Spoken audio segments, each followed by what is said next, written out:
the CPC, the so-called common pattern classification, has actually been developed by the EPO and the USPTO.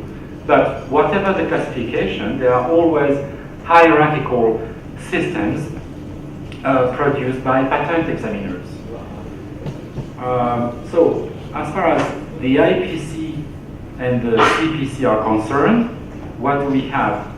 There are several levels in the hierarchy. At the highest level, you have the so-called section. So, for example, Y is a CPC section. In a section, you have classes. For example, Y02 is a class, etc., etc. Below the class, we have the subclass. Below the main group, below the subclass, we have the main group. Below the main group, we have the subgroup. So, the so-called Y02E10/40 is a subgroup, which contains approximately 38,000 patent documents.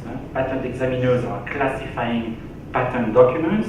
So in that group, or in that subgroup, Y02E1040, currently about 40,000 patent documents have been classified by patent examiners in that group. So when you search, actually, if you search at section level in ESPASnet, you would get a lot of documents, because the section level is very general. And the deeper you go in the hierarchy, the more precise will be your search. We will see, I will show you some examples.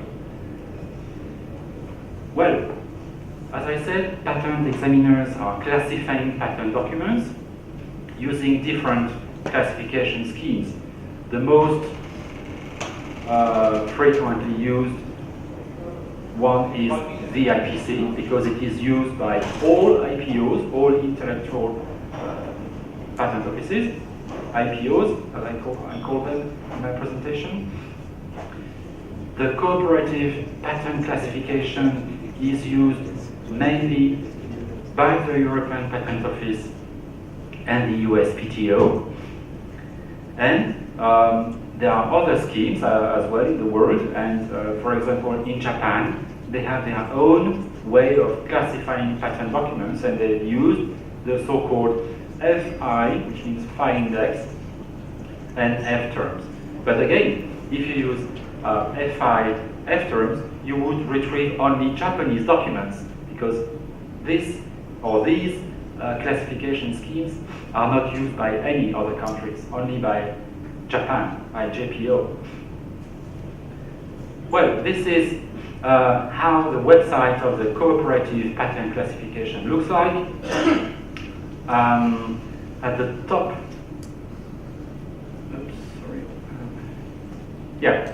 at the top you have a box where you can enter different things. You can enter the symbol and then click the search button to see for the definition of that symbol.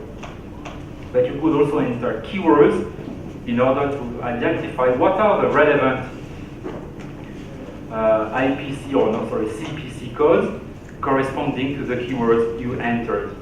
So here I have entered Y02E1040, and then the system show me that actually this code, this CPC code, corresponds to solar thermal energy. You see here the section, the class, subclass. So again, Y is a section, Y02 is a main class, Y02E is a subclass, etc., etc. You see everything below Y02E1040, you see the entries, they have 1 dot, 2 dots, and yes, there is also one case with 3 dots. This is also a hierarchy. And what is important not to forget, if you use the CPC or the IPC, because there is also a dot hierarchy in the IPC.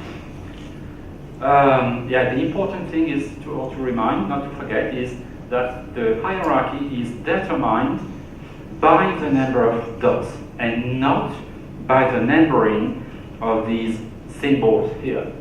Okay, you have the impression with this example that the numbers actually determine the hierarchy, but this is not true.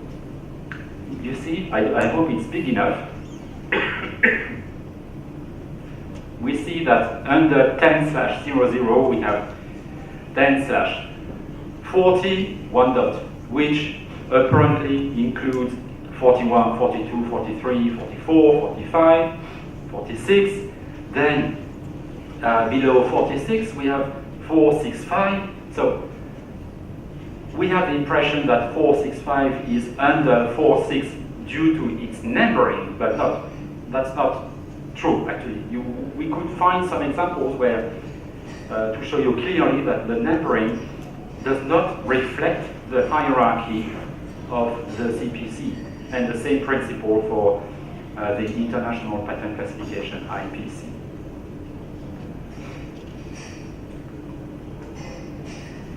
Yeah, let's have a quick look in terms of background.